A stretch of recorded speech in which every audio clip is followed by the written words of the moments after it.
Today I'm going to show you how to do a variation of one of our most popular projects, the Glitzy Glam bracelet.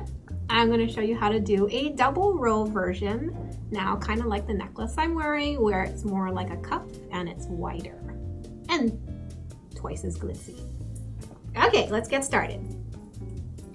I have 2 pieces of leather that are about 2.5 feet long each, and I have 2 pieces of cup chain that are about 6 inches long each, and I have 2 pieces of Super Mac nylon thread. One piece is 1 yard long and the other piece is 2 yards long. I'm going to start with the 1 yard piece of Super Mac. What I'm going to do is fold it in half, and I want to half hitch it around my 2 pieces of leather, because basically I just want to attach my Super Mac to the leather about halfway along the leather, sort of in the middle. And I'm going to get a piece of cup chain and start binding my cup chain to the 2 pieces of leather, like so. Just like we did in Glitzy Glam bracelet. I don't have my button attached just yet because I don't need it right now. Okay. So, see how I'm winding the piece of Super Mac that's been folded in half around my cup chain and the 2 pieces of leather. You want to keep this leather again side by side like this, and you want to be pulling kind of tight so we won't have too much slippage.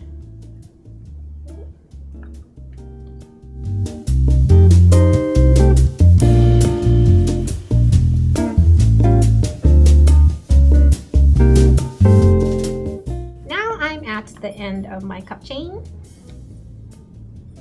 and I want to end this particular piece of thread, so I want to pull one of the pieces of the Super Mac around and behind my cup chain and wrap it in the opposite direction that it was going the first time, like this. So now you see I have the 2 pieces of Super Mac going around the leather in opposite directions. At this point, I can square knot my threads together, like so. Okay.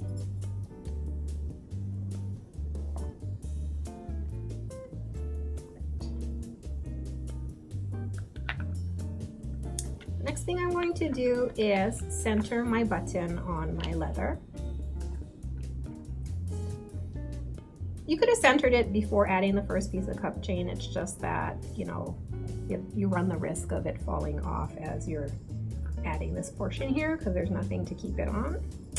And you can see that I used the jump ring on the shank of my button, so I was able to fit these 2 pieces of thread through and be able to attach my button, because they originally wouldn't have been able to go through the hole on the shank of my button.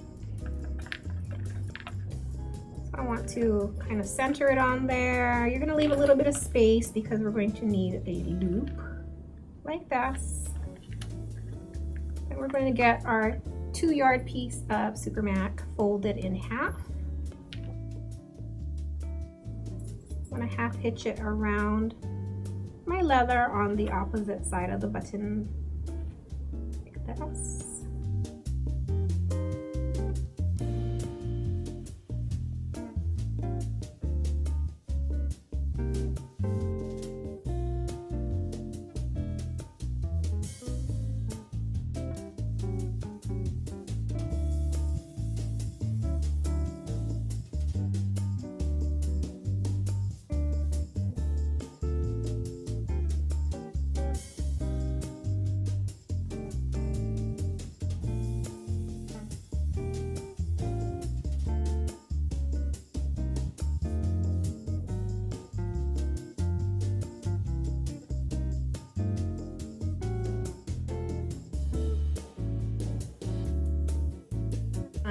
Okay, now I'm at the end of my second piece of cup chain. like this, but I'm not going to tie this section off. So what I want to do is I'm going to line up both pieces of my bracelet, and I'm going to use the Super Mac to bind the two together. A little awkward right now. Push it around like this. Okay. And I'm going to wind it around both pieces. Okay, and this is holding the two side by side.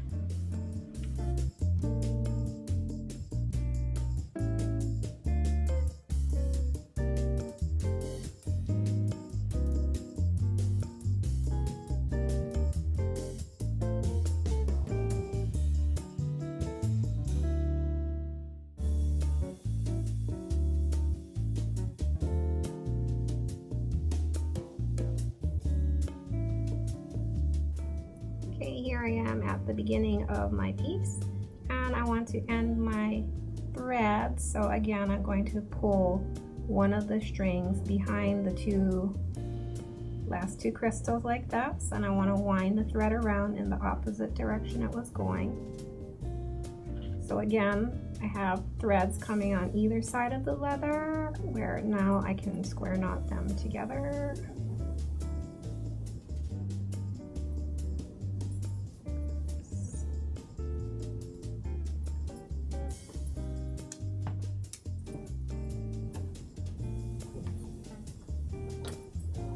If you want to be extra secure, you can flip your piece over, pull the threads around, and tie one more square knot.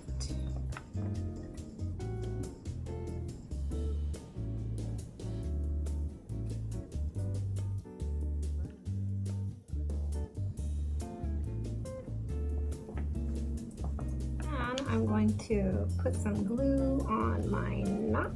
Just the last knot is fine.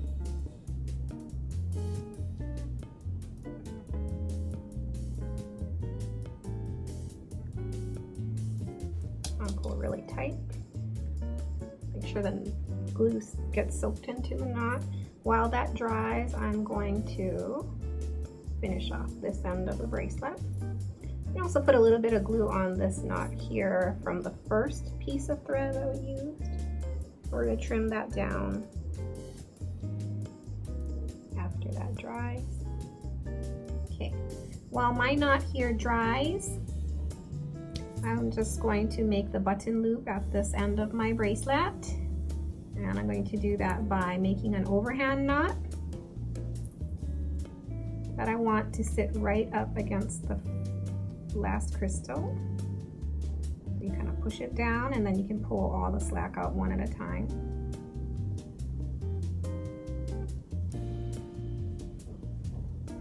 So you want to make this as tight as you can without snapping the leather. Okay, nice and tight. And I'm going to make a second knot a little ways away with a space in between them big enough to fit my button.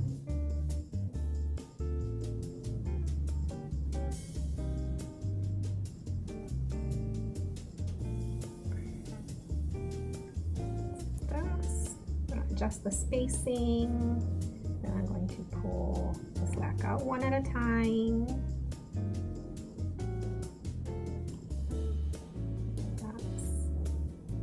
And you want to test before you pull super tight that the button actually fits in the space here, which it does. So it looks like this. Tighten your knots really good. Okay, and then we're going to use the scissors to trim our leather short. You don't want to cut right up against the knot. You want to leave a little bit of a tail, about 1/4 to 1/2 inch in length. But with your nylon cords, you want to cut as close as you can to your knot without actually cutting off your knot. There we go.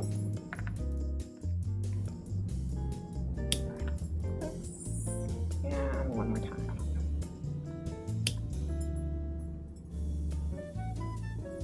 And notice I'm putting tension against my thread as I cut, that way you can cut it even closer. Like that. there we have it. Our double row Glitzy Glam.